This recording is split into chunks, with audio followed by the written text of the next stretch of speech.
rodando aqui. Tá pronto aí? Vocês gravando. Você poderia falar um pouco sobre o projeto Imagens do Movimento? Posso. Então, o Imagens do Movimento é um projeto que surgiu há um ano atrás, no objetivo de oferecer aulas de cinema em 10 escolas municipais. Foi um projeto que eu criei no meu mestrado e ele é fruto de uma parceria com várias outras organizações internacionais que trabalham a pedagogia do cinema. Então, a gente tem parceria com grupos da Espanha, da Itália, da França, da Inglaterra e de Portugal. E a gente compartilha uma mesma metodologia. Então, na verdade, a gente faz parte de uma rede que tem um nome, que se chama Cinema 100 Anos de Juventude, que é uma rede coordenada pela Cinemateca Francesa. E ela tem esse nome porque foi um programa criado em 1995, que foi a época da origem centenário do cinema. Então, esse pessoal já está trabalhando essa metodologia há mais de 15 anos e ela agora começou a ser trabalhada no Brasil através do nosso projeto. Como você vê a tecnologia como uma ferramenta de inserção de cultura dentro das escolas? Eu acho que a tecnologia está sendo inserida nas escolas de várias formas, né? Não só para trazer a cultura aos alunos, mas também para trazer outras formas de aprendizado, né? De aprendizado científico, de experimentação científica, de trabalhar os conteúdos escolares tradicionais, mas também é uma maneira da gente trabalhar a cultura. No caso do audiovisual, eu acho que é uma tecnologia muito específica que permite uma forma de linguagem e permite um gesto criativo, né? No caso do projeto Imagens do Movimento, o que mais interessa a gente é esse gesto criativo do aluno, né? Então, a gente oferece a tecnologia como uma ferramenta que permite a criação. Na verdade, a tecnologia não é o nosso objeto de estudo. O nosso objeto de estudo é o processo sensível, o processo perceptível da arte cinematográfica e como a gente pode produzir algo nosso, algo próprio, se utilizando da tecnologia. Você acredita que esse modelo do Imagens do Movimento poderia ser inserido em outras escolas públicas, sem ser essas que vocês estão... Acredito, eu tenho uma grande vontade de que cada vez mais escolas possam trabalhar o cinema como arte dentro do currículo, né? Seja como uma matéria optativa ou, quem sabe, mesmo dentro do currículo escolar. É claro que isso demanda uma estrutura, demanda um pensamento, porque isso envolve a participação de profissionais de cinema dentro do corpo dos funcionários da escola.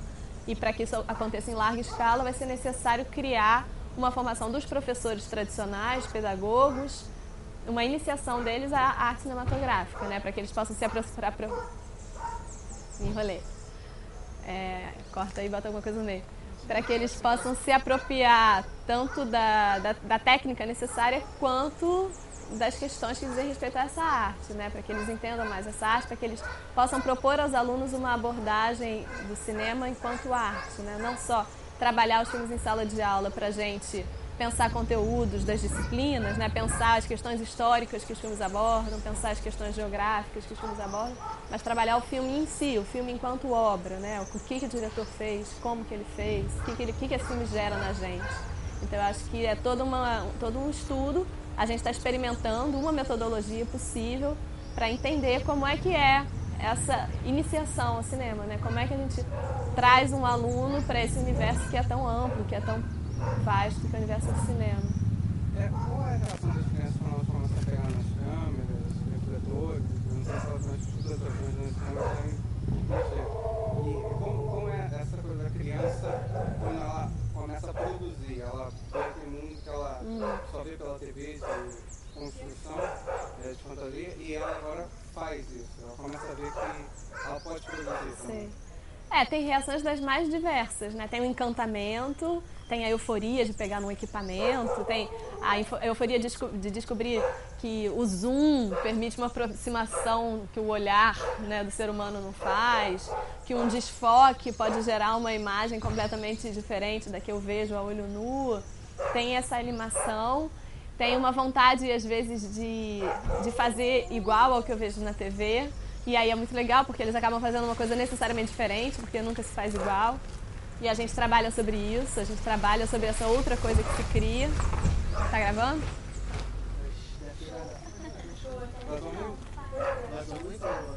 E às vezes tem também um outro efeito, que é um efeito de desilusão que eu vivi outro dia. Foi uma primeira aula que eu dei numa oficina e eu expliquei para os alunos que a imagem cinematográfica era feita de 24 quadros por segundo. E aí gerou uma reação de desilusão completa, assim. Eles todos começaram a me perguntar, mas mesmo a da TV, mesmo a novela? Eu falei, mas mesmo o futebol? Eu falei, mas eu vou devolver minha televisão, não tá justo, vou devolver no ponto frio, porque eles achavam que aquilo estava em movimento real, e descobrir que era uma sucessão de imagens fixas foi uma desilusão, mas que eu encarei de uma maneira muito positiva, né? Porque agora a gente vai ter mais consciência e a gente vai poder produzir em cima disso. Então, tem muitas reações possíveis, assim, e essas reações vão se transformando ao longo do tempo, né? Então, aquele que se encantou no início, depois vai ver a dificuldade que é projetar um roteiro, criar um roteiro até o fim, né? Elaborar todo um projeto de filmagem para você poder chegar na hora da criação da filmagem propriamente dita. E depois, o momento mais emocionante que eu acho que é ver o próprio trabalho, que é quando a gente reúne todo mundo na sala de cinema e a gente promove um debate, né? Pede para um comentar o filme do outro, e é o grande momento de reconhecimento, é ver aquilo que eu fiz na tela, ver aquilo que o meu amigo fez na tela e trocar ideias, né? Trocar impressões enquanto espectador, mas também enquanto criador, né? Enquanto pessoa que realizou aquela obra. Você acredita que qual o modelo de escola que vai se implantar no futuro, que vai se colocar como real no futuro, assim, vamos dizer, uma escola onde o audiovisual esteja implantado, onde as pessoas, elas, em vez de aprenderem só a ler e escrever, elas vão aprender também a olhar um filme, olhar um quadro, que a educação brasileira é muito voltada para escrever e ler, mas pouco para entender a arte, conhecer a arte. Eu vejo ainda como duas coisas distintas. Eu acho que existe uma tendência inevitável a inserir o audiovisual no aprendizado, porque hoje em dia as crianças não querem mais copiar o quadro negro, elas querem tirar foto com o celular, e isso, né, é inevitável, e daqui a pouco a gente vai digitar no computador, não vai mais escrever com papel e caneta, e cada vez mais o professor utiliza recursos audiovisuais para dar aula. E outra coisa é entender que isso tem desdobramentos artísticos e que esses recursos geram grandes possibilidades artísticas que têm que ser aproveitadas. Acho que as duas coisas têm que ser trabalhadas e vejo muitos movimentos acontecendo nesse sentido, nesse momento. Assim, muitas pessoas pensando a necessidade óbvia de inserir o audiovisual dentro do currículo escolar e de inserir o audiovisual como arte também, como experiência criativa, que, ao meu ver, é uma grande revolução no processo de educação.